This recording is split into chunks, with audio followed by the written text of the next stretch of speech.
All right, this is it, our final full episode of this series. This has been an incredible experience. Thank you so much to everybody who's watched, subscribed, liked the videos. Legitimately, it means a lot. This has been absolutely incredible. I've learned so much, not just about cocktails, but shooting videos, editing videos, time management, all of which will be covered in a retrospective on this sometime in the off season. But enough sentimentality, we've got a drink to make.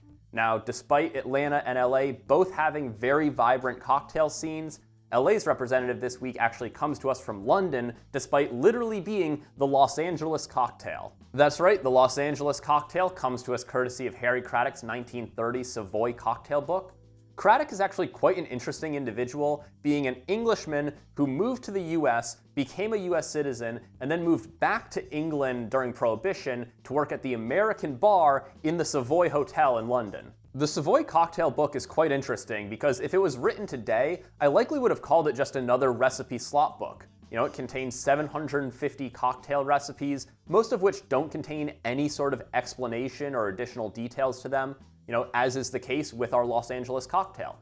Why did he decide to call a whiskey sour with a bit of sweet vermouth added to it the Los Angeles cocktail? Who knows? He didn't bother to write down anything besides the recipe. Regardless, the Savoy cocktail book showcases the two ways a recipe slop book can rise above its format to become required reading: historical significance and banger drinks. The book itself is quite valuable as a snapshot of Prohibition-era cocktail culture, both in terms of, the recipes that are in it, but also, the measurements that are used and the way that drinking is discussed throughout the book. It also just contains some really fucking good drinks, like the Corpse Survivor 2 and the White Lady. One drink it certainly doesn't contain is Atlanta's representative, the Georgia Peach. The Georgia Peach is whatever the hell you want it to be. Okay, it's a little bit of an exaggeration. Generally speaking, you've got to have peach schnapps in the drink. But besides that, you can basically do whatever you want and still call it a Georgia Peach. It's not surprising to see a drink name attached to a bunch of disparate recipes, but it is kind of impressive just how wide the Georgia Peach gamut runs. Bourbon and vodka are the two most common base spirits used in these concoctions, though I have seen some use the peach schnapps itself as a base spirit, a la the Fuzzy Navel. As for the supporting cast, lemon juice is quite popular, with a lot of these recipes essentially just being spiked lemonades or spiked Arnold Palmers. However, there are some that do lean more in that Fuzzy Navel direction, surrounding it with a bunch of fruit juices. We're talking cranberry juice, orange juice. Hell, I saw one that used peach nectar, which honestly, I kind of got to commend them for their dedication to the peach bit in that one. Hell, these drinks can't even agree on a sweetener. We got simple, honey, and maple syrups all listed in the various recipes online for a Georgia Peach. Ultimately though, narrowing the Georgia Peach down to basically just peach schnapps made this a very simple combo. The Los Angeles is basically just a whiskey sour with sweet vermouth added to it, so our drink will just be a whiskey sour with peach schnapps added to it. So after balancing that out, that gives us a final spec of 2 ounces of Irish whiskey. You don't technically have to use Irish whiskey for this, but I think it was one of the Georgia Peach recipes that I saw for some reason called for Irish whiskey, and I happen to have a bottle on hand, so I figured, why not? Perfect excuse to use some of this lovely Tullamore Dew. 1/4 ounce of our peach schnapps. Now this is, you might rightly be thinking, that's not a lot of peach schnapps, and you would be correct, because this is a very strong flavor, as we have seen countless times throughout this series. So we're really sort of pulling back on the peach schnapps. We don't want it to dominate this drink. 1/2 ounce of simple syrup. Just recently made this batch because I used up all of my simple syrup making that Pisco punch, that Pilk punch from last week. Go, wonderful sweetness. Boop. 3/4 ounce of our lemon juice. Classic acidity part of our whiskey sour trilogy. Our whiskey sour trilogy. We're doing 3 of these. And then finally, because there is no ice in our shaker, gonna add in our egg white. Loop. It was a very big egg white, I feel like. There was a lot of white in that one. And now we are gonna shake this without any ice, just dry shake it to get that egg white really frothed up first. All right, woo. It's a bit of an aggressive break. I'm gonna add our ice cube to it. Whoop. Give this a second shake to chill and dilute.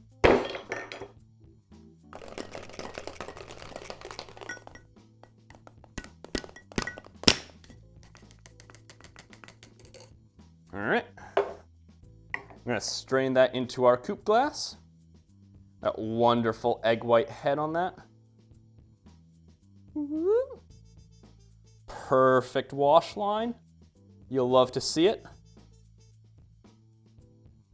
All that goodness. All right, so City of Angels plus Georgia Peach, plus this drink is a very light color. I've decided to call this our Angelic Peach. Let's give it a try.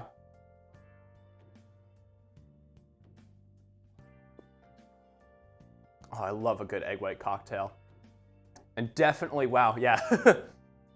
Definitely made the right move only doing a 1/4 ounce of that peach schnapps. It is still incredibly front and center in this drink, despite barely being in it at all. That is such a strong flavor.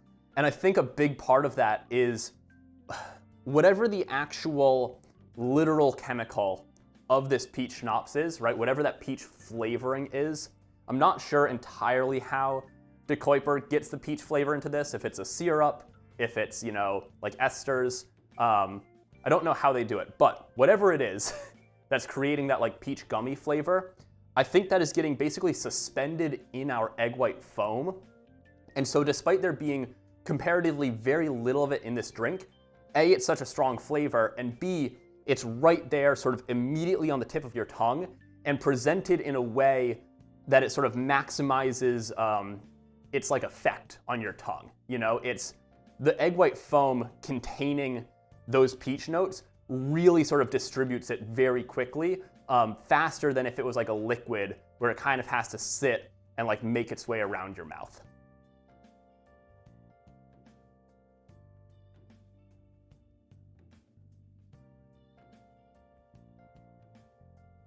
But overall, I mean, at the end of the day, this is a wonderful whiskey sour. It's definitely, it feels a lot on the sweeter side, you know? And I can't tell how much of that is this drink actually being meaningfully sweeter than a traditional whiskey sour, and how much of it is just that peach flavor, that peach gummy flavor, tricking my brain into thinking, wow, this must be incredibly sweet because it tastes like this incredibly sweet thing. That I'm not entirely sure about. And let me see, because I've been getting mostly foam. Let me try to get a good amount of the liquid to kind of get a fairer judge of where the sweetness of this drink is at.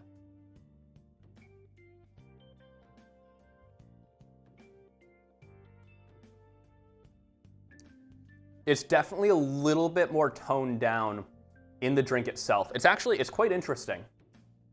In the foam, because it is just kind of like almost standing alone there, it really is that like classic peach gummy, super sort of like concentrated flavor.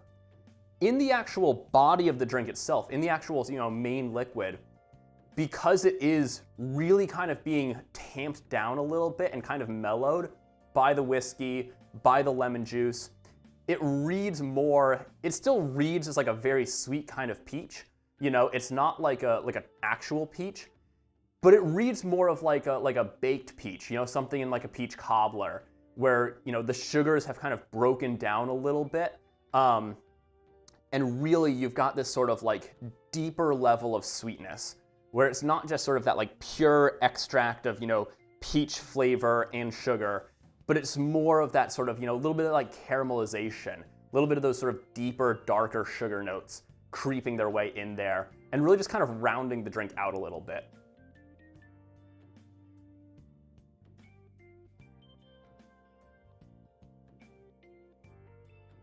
It's just, this is an absolutely crushable drink, that is for damn sure. This is something I could throw back without any difficulty. I do think, ooh, okay, now that I'm drinking it though, talking about that sort of like desserty peachness that's in the body of this drink, I think I know like this drink with a dash or two. Two might be too much, so probably a dash, probably a single dash of Angostura bitters in this drink. Ooh, Ooh, I think that would unlock the final step. I think you'd lose some of the visual appeal of this drink. So maybe it makes more sense to do the bitters sort of in a decorative pattern in the egg white foam.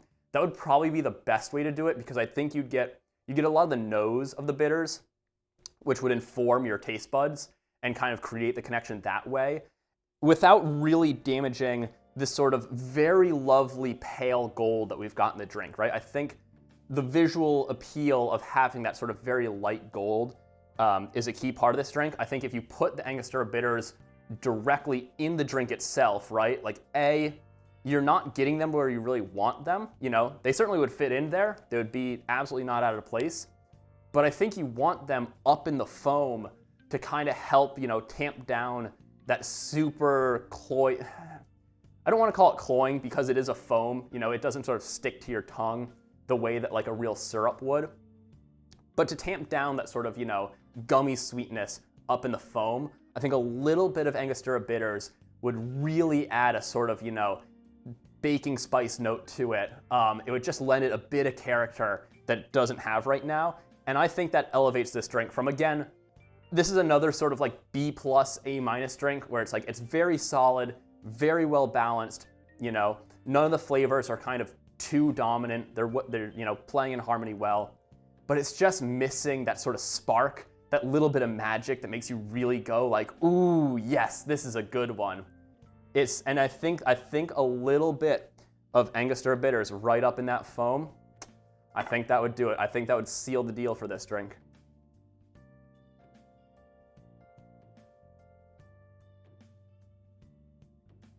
But yeah, because right now, there's really not much to break down besides those sort of, you know, peach notes. It really is.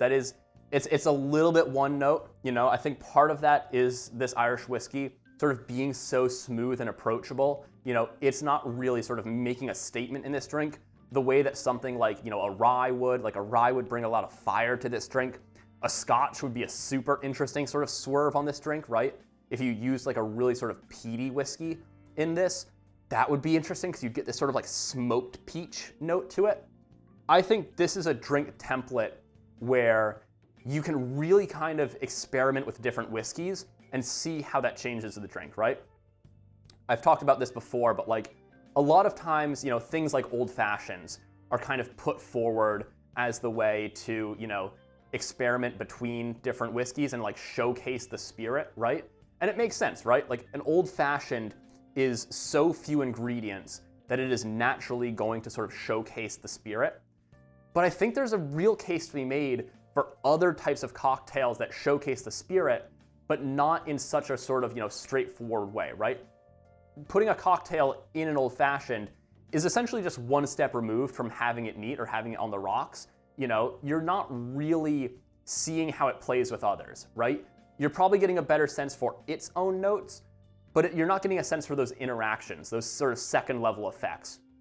I think this sort of cocktail, this whiskey sour template, especially with that secondary flavor note of peach, provides a really interesting canvas to kind of get to know some of your favorite spirits, right? It gives you a place to experiment and see how they interact with other flavors, right? Are they complementary? Do they pull, you know, does that peach schnapps pull out some sort of like stone fruit notes that are in your spirit? Are they contrasting, right? Is it a very sort of smoky spirit that plays and creates a sort of push and pull effect in your mouth with that peach? I think this is a really interesting sort of like test bed for getting to know your spirits better.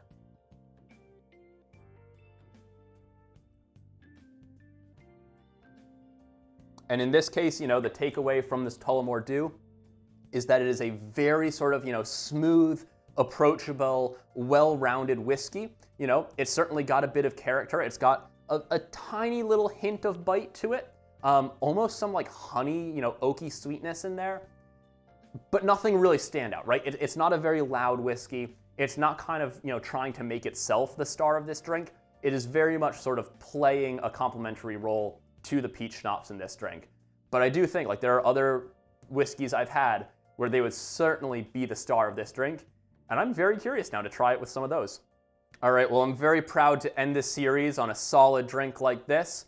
But this video's not over yet. We got to see which one of these teams wins in the simulation. The Rams start with the ball, and their offense grinds 5 minutes off the clock as they make it down to the 33-yard line. From there, Kyren Williams gets some really good blocking on this pitch play and takes off completely untouched for the 33-yard touchdown. The Falcons' following drive stalls out around midfield, so the Rams get the ball back and immediately put together a red zone drive. Rams come out and empty on the 2-yard line, so you know what that means. Davante Adams touchdown to put them up 14-0. After that, both defenses buckled down, with the Rams crashing hard to stop Bijan on 3rd and 1. However, the Falcons managed to make it well within field goal range, and Gonzalez hits the 41-yarder to put them on the board. The Rams' attempt to add some more points before the half ends in disaster, as Caden Ellis jumps this route for an incredible interception on the first play of the drive. Luckily for LA, their defense is able to keep the Falcons out of the end zone, so they're forced to settle for another field goal, heading into halftime down 6-14. The Rams get off to a hot start in the second half as well, stopping the Falcons and marching down to the 1, where Ferguson catches the ball wide open in the flat to extend their lead back to 2 scores. Atlanta responds with a strong drive, but 2 big sacks has them facing 3rd and goal from the 28-yard line. Kirk steps up and hits Darnell Mooney on the shallow crosser, but he's about 22 yards short. As a result, it's field goal time again, this time a 39-yarder to cut the deficit to 12. With 5 minutes left in the fourth quarter, Stafford finds Adams wide open in the middle of the field, and he outruns the safety for the 26-yard dagger. The Falcons are facing a 4th and goal from the 2, one they need to convert to stay in this game, and they decide to run it out of shotgun. Tyler Algier is swallowed up, effectively ending this game. Rams take one final knee and leave Atlanta with a key win, 28-9. Well, I doubt anyone would be surprised to see the Rams win this game, but this was definitely a decisive victory. LA never trailed, and they were ahead by at least 2 scores for all of the fourth quarter. The score here really speaks to what makes this Rams team so terrifying. They can beat you on both sides of the ball. As of writing this, they're 2nd in the league in offensive EPA per play and top 10 in defensive EPA per play. As a result, it's not surprising that the Falcons, who have been middle of the pack at best on both sides of the ball, were unable to do much of anything. Now, this game really showed why passing yards should not be your primary way of evaluating quarterback play. Big Kirko outthrew Stafford 268 to 192, but those were mainly empty calories. Now, sadly, we don't have EPA in Madden, but you can see that Kirk had a lower completion percentage, which likely meant more failed third down conversions, which in turn resulted in 0 passing TDs. Meanwhile, Stafford did have that 1 rough interception, but more than made up for it with 3 touchdowns. Stafford also got far more help from his run game than Cousins did, as Kyren Williams put up 93 yards on 19 carries, plus a touchdown for good measure. Bijan only managed 39 yards on 11 carries, far from the worst we've seen in this series, but that would be his fewest yards on at least 10 carries this year. Still certainly not as bad as his running mate Tyler Algier, whose only carry went for -1 yards. We've actually got a normal looking set of receiving stats for once, as Drake London leads all receivers with 9 catches, coming in just shy of 100 yards. And yeah, basically everybody you expect to be here near the top is here. We got Puka, Kyle Pitts, Davante Adams, and Darnell Mooney. Out of all of those, Davante is the only one to find the end zone, which is fitting considering he's currently leading the league in receiving touchdowns. Down at the bottom of the stat sheet, Terrence Ferguson wins the efficiency award, catching 1 pass for 1 yard and 1 touchdown. Also, David Sills, who had one of the worst drops I've ever seen in a game against the Bucks, had 1 catch for 1 yard, no touchdown. Over in the Monte Carlo sim, it's Stafford who leads the way in passing yards, throwing for about 30 more than his Madden counterpart. The Rams running backs actually have pretty similar stats to what they managed in Madden, while Bijan looks far more like himself with 77 yards on the ground. The usual suspects are still all putting up healthy receiving numbers, though this time it's Puka who leads the way with 66 yards on just over 6 catches. Unlike the spread out distributions of recent games, this game's score distribution is actually quite concentrated in the most common outcome, a 21-21 tie. However, averaging out all 10,000 scores drops the Falcons slightly, resulting in a final score of Rams 21, Falcons 19. And now in our final standings check, we can see the AFC is more or less completely incorrect. 3 of our 4 division leaders are eliminated from playoff contention in the real world, though it does correctly have the Jags leading the AFC South. In terms of playoff teams, it did accurately get the Broncos, and the Ravens still currently have a shot. I'm not sure whether the Colts or Chargers should be in, but both of those are certainly still in the hunt, so we'll call it about 4 out of 7. Over in the NFC, the Sim is doing a little bit better, with the Eagles having clinched their division and the Bucks very tentatively leading the NFC South. None of the division leaders here have been eliminated, and I'm hoping my Lions don't immediately invalidate that statement. The NFC is actually doing quite well though. The only team currently in the Sim playoffs that's been eliminated in real life is the Falcons. Really, the main flaw here is failing to foresee the emergence of the Bears and the resurgence of the Rams, both of which were certainly possibilities at the beginning of the season, but far from certain. Do you agree with the simulations, or do you envision a different future? I'm looking forward to hearing your thoughts down in the comments. As a reminder, our drink for this matchup is the heavenly sweet and foamy Angelic Peach. If you make it, please let me know what you think, and I'd love to hear your suggestions for what drink should be your team's representative. Stay curious, stay thirsty, and I'll see you in the next one.